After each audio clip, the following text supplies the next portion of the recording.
Los cartones de Goya son un conjunto de obras pintadas por Francisco de Goya entre 1775 y 1792 para la Real Fábrica de Tapices de Santa Bárbara.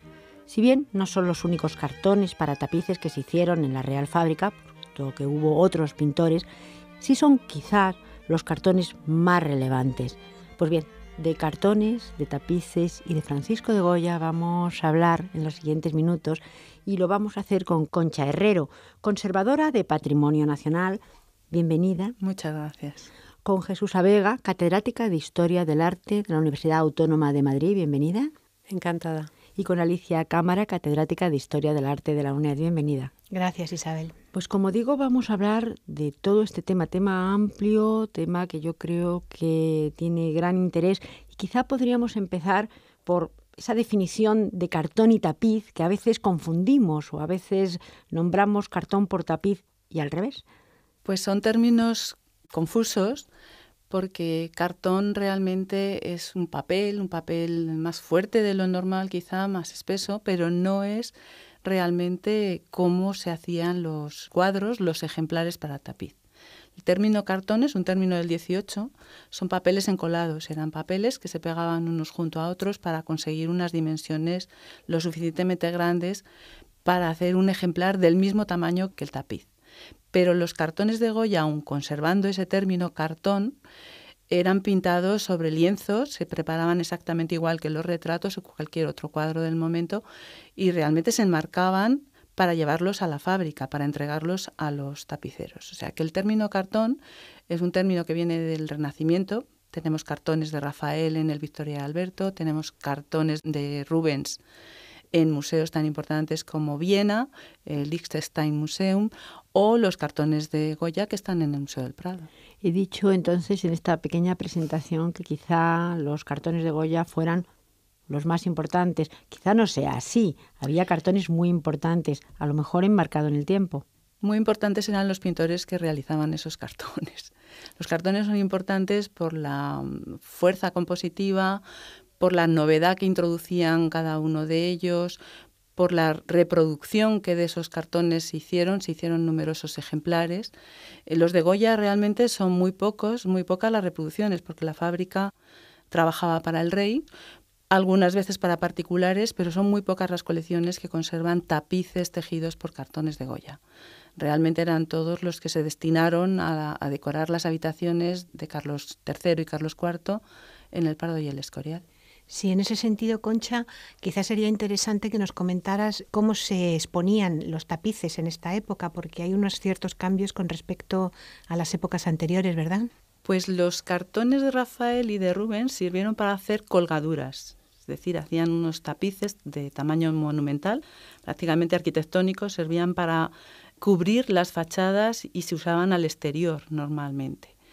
En el siglo XVIII los tapices entran dentro de los ámbitos domésticos y sobre todo áulicos para decorar apartamentos que van a ser tapizados, que es una palabra que también abarca otro tipo de tejidos como las sederías, pero son tapizados con tapices fijos a las paredes, clavados, crucificados, dirá Elías Tormo, clavados a las paredes, enmarcados por molduras de madera, es decir, que se hacen inamovibles.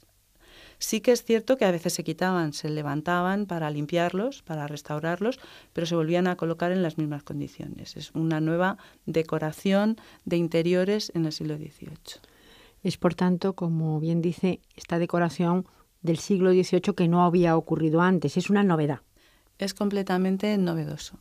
En Bruselas, también a finales del siglo XVII, que es un país con una presencia burguesa mucho mayor que en España, algunos tapices ya se enmarcaban como cuadros, no tanto para tapizar paredes, sino tapices de muy pequeñas dimensiones que se enmarcaban sobre un bastidor y luego se ponían sus marcos y se colocaban en las paredes de estas casas de burgueses flamencos.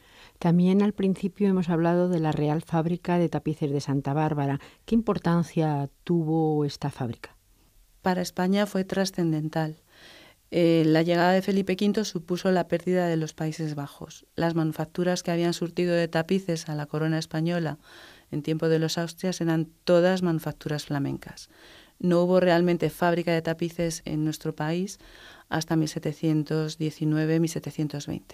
Con tapiceros flamencos. Es cierto que tampoco había tradición, de manera que Felipe V casi raptó a los tapiceros de una familia de Amberes para establecerse en Madrid y a partir de 1719 empezar a tejer. Primero fueron paños para demostrar la habilidad de los tapiceros y más adelante ya se hicieron réplicas incluso de las grandes tapicerías flamencas del XVI y del XVII. Estamos situados entonces en España con esta novedad que fue el tapiz y además esta decoración, como decimos, que no se había hecho hasta el momento. Y aquí sí, la figura de Goya entra de una manera importante. ¿Por qué Goya hace estos cartones? Por lo mismo que el resto de los pintores de cámara o de corte de los Borbones, y como muchos otros pintores que antes que Goya habían surtido de cartones a las grandes manufacturas europeas. Era una producción de lujo y los pintores estaban al quite tanto para este tipo de obra, que ellos luego no iban a poder ver en público, no eran pinturas que luego se expusieran al público, pero sí servían para que los tapices tuvieran esa carga pictórica importante. Los tapices de Rafael que se hicieron para la Capilla Sixtina supusieron un descubrimiento para los coetáneos, los tapices de Rubens fueron reclamados por todas las cortes europeas y Goya, como gran pintor, como un pintor que además conocía el fresco, conocer la pintura al fresco ayudaba mucho para realizar cartones, colaboró con la fábrica como pintor del rey. Su puesto en la corte exigía que trabajara para la fábrica de tapices exactamente igual que Francisco Valleu, que José del Castillo, o como antes que ellos, Jacinto, Anglois, todos los pintores que habían venido al servicio de los Borbones. Yo creo que vamos a entrar enseguida en los temas y también en la manera de hacer los tapices, en cosas importantes como por ejemplo el color, que yo creo que en este caso Jesús Abega nos podrá hablar de esto, pero antes solamente una pregunta, ¿por qué están en el Prado? Porque los cartones, como hemos comentado, eran unas obras que pasaban a un segundo plano. Realmente el objetivo era crear un tapiz. En las manufacturas, en todas, incluida la fábrica de Santa Bárbara, esos cartones, una vez que el tapiz había sido tejido, se desclavaban de los bastidores para que ocuparan menos sitio, se enrollaban exactamente como un tapiz y se guardaban en los almacenes. En determinado momento la Real Fábrica pensó desalojar parte de esos espacios que ocupaban con cartones que ya no se usaban y se los devolvió al Palacio Real. Realmente el rey era el propietario porque era el que había pagado por esas obras, con lo cual se deshacían de ellos devolviéndolos a los propietarios. En palacios se mantuvieron de mediados del siglo XVIII hasta 1870, más o menos. Estuvieron abandonados, también en unos sótanos, hasta que Cruzada Villamil los encuentra. Era inspector en esos momentos de Bellas Artes y en la búsqueda de objetos, en la revisión de inventarios, encuentra un montón de lienzos, más de 400, no solo los de Goya, que estaban en unas condiciones de deterioro notable. Entonces fue una decisión de preservar esos lienzos que según se fueron desenrollando, fueron descubriéndose obras como todas estas de Goya. Fue una sorpresa extraordinaria para los mismos descubridores, un reconocimiento de unas colecciones perdidas y entonces se entregaron al Museo del Prado, no tanto como una política de incorporación de pintura, que también se ha llegado a decir eso, sino simplemente porque se querían restaurar. El único lugar donde en esos momentos, en 1870, se podían restaurar las pinturas era el Museo del Prado. Y ahí quedaron. Vamos a hablar un poco precisamente de lo que decía, porque empezamos desde el principio hablando del siglo XVIII, periodo, por supuesto, de la Ilustración, de grandes novedades. También en los tapices, también en la forma de hacer, también en los tintes, en el color, ¿entró de alguna manera la ciencia y la Ilustración? Bueno, es importantísimo los estudios del color. Hay que tener en cuenta que después de las investigaciones de Newton interesa muchísimo todo el espectro y eso, unido a la concepción científica de la pintura y al estudio de la naturaleza, lo que provoca es un interés por el color. La gran novedad desde esa perspectiva que hay en la Real Fábrica de Tapices es que Carlos III lo que introduce es un taller del tinte. Entonces, el taller del tinte lo que hace es estudios del color. A Mengs le interesaban muchísimo los estudios del color, También porque son cuestiones de prestigio. Cuando alguien iba vestido de un color raro o exótico, lo que estaba hablando era de su clase social y de su capacidad económica para ir vestida de esa manera. Y en la oficina del tinte de la fábrica de tapices la tenemos que ver como un centro de investigación del color al cual Mengs, Valleu, Goya, todos los pintores de cámara pudieron acceder, unido a que en el siglo XVIII se desarrollan nuevas rutas comerciales destinadas también a buscar nuevas plantaciones y nuevos elementos minerales y vegetales para conseguir nuevos colores. Hasta ese momento, hasta Carlos III, al no haber oficina del tinte, toda la producción de la fábrica dependía de que le llegaran las lanas y los hilos ya tintados. A partir de la fábrica del tinte, evidentemente se podía usar cualquier color porque luego en la oficina se experimentaba para conseguir las tinturas que iban a usar los tejedores para transferir el color de las pinturas a los tapices. Y de esa manera, además, intentaban hacer la competencia a los gobelinos, que es la gran fábrica del color del siglo XVIII. Como vemos también pintura, ciencia y por supuesto comercio siempre detrás. Y volvamos a Goya y volvamos a sus temas. ¿Pintaba diferente Goya cuando pensaba hacerlo para un tapiz a cuando era para un cuadro? ¿Cuáles eran estos temas? ¿Podemos hablar un poco de esto?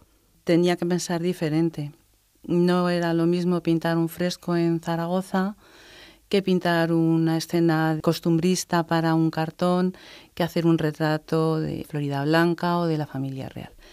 Lo que sí que aportaba siempre era una visión novedosa y desde luego conocía las técnicas y conocía la problemática. Cuando Jesús hablaba de ese comercio de colores, Goya hizo un retrato de Bernardo di Iriarte, uno de los ilustrados españoles que tuvo también puesto en la Junta de Comercio y Moneda, en la Academia de Bellas Artes. El retrato está en Edimburgo. Y Goya realmente tuvo problemas también para interpretar color y para que le interpretaran a él los colores. Bernardo di Iriarte redactó una serie de escritos para impedir que determinados colores que venían de fuera fueran prohibidos, porque efectivamente en España, aunque queríamos ser autosuficientes, había determinados productos que tenían que venir del extranjero, pero la protección económica había cerrado las fronteras y había algunos colores que el maestro de la fábrica en esas fechas, ya estamos hablando antes, elaborabas unas fechas de comienzo y de fin de su trabajo como cartonista. Esto ya prácticamente se acerca al final y todavía tenía estos intereses. En 1786, cuando la fábrica está dirigida por Cornelio van der Goten, el último de la familia van der Goten, tenían graves problemas para conseguir colores, pero necesitaban estos productos que venían del extranjero, como el aceite de vitriolo. Eran productos prohibidísimos. Y Bernardo di Iriarte, en colaboración con Goya y con Cornelio van der Goten, elaboró unos documentos para justificar esa llegada de esos productos, para hacer el verde de Sajonia, el azul de Prusia, con los que luego además no solo conseguían estos tonos, sino que conseguían tonos tan difíciles como los plateados que Goya va a utilizar en su pintura y luego los tapiceros en esas sedas y lanas en el tapiz del invierno, un tapiz con unos tonos blancos, plateados, grises, muy difíciles de conseguir y muy difíciles de interpretar en sedas y lanas. Y de alguna manera entonces los temas también estaban ligados a este tema del color, es decir, si se podían hacer una serie de cosas o no, también dependían los temas precisamente de las herramientas que tuviera el pintor. Sin duda, las herramientas. El destino de la tapicería, el hecho de que estuvieran destinadas a un interior, hacía que la problemática de la decoloración que sufrían los tapices al exterior no les afectara en tan gran manera, con lo cual la intensidad de los colores podía rebajarse en función también del destino. La luz que iban a recibir, si iban a una pared norte o una pared sur, de manera que eso también se tenía en cuenta a la hora no solo de los colores, sino también del tipo de composición. La era iba a ir en una pared sur, donde la luz iba a realzar esos tonos amarillos de la seda, de la paja o de los caballos. y en cambio la parte norte, la más fría, sin embargo, es donde iban a estar estos tapices del invierno, los pobres en la fuente, en fin. Todo tenía una intencionalidad también, llamémosla espacial, cronológica, influía todo. Goya sigue reflejando también en los tapices la sociedad que le rodea.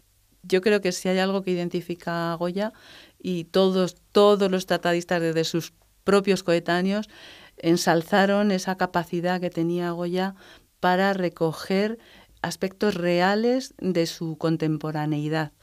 Los embajadores franceses, ingleses, que veían además estos cuadros que Goya presentaba ante el rey en una especie de audiencia pública, valoraron como principal motivo de su asombro el recoger estas escenas de la vida cotidiana madrileña, con las vestiduras y con las costumbres propias del momento.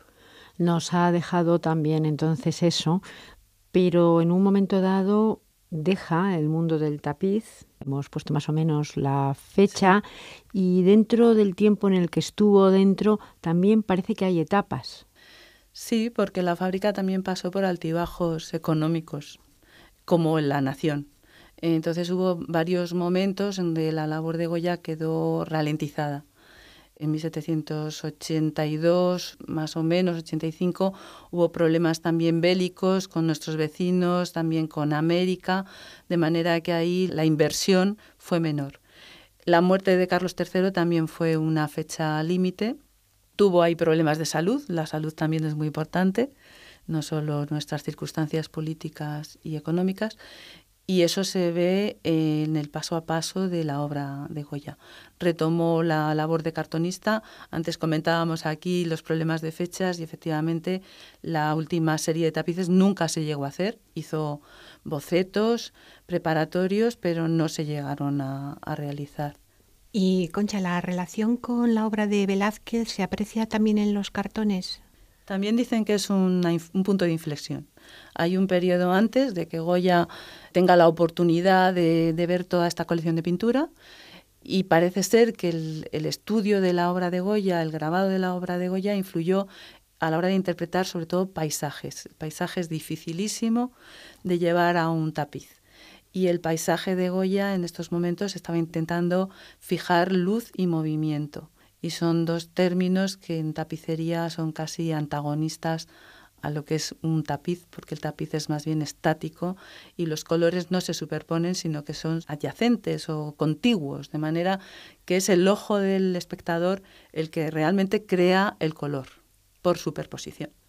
Dentro de lo que es la figura de Goya, la gran figura de Goya, esta etapa que tuvo importante, ¿cómo la podríamos situar dentro del siglo, dentro de la Ilustración y dentro de la propia obra de Goya? Jesús Abega. Yo creo que la época de los cartones para tapices, unido al estudio que hace Velázquez, realmente sienta las bases de los elementos definitorios de la obra de Goya. Por un lado, y él lo dice, está Velázquez, la naturaleza, que es ese mirar a la vida que le rodea, y el tercer elemento que no ha salido pero que está ahí es Mengs.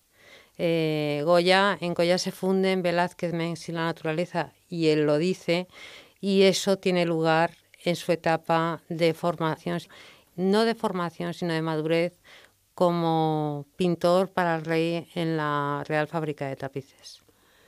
Y ya por último, creo que invitar a todos los que nos escuchen pues a visitar el Prado, a ver los tapices.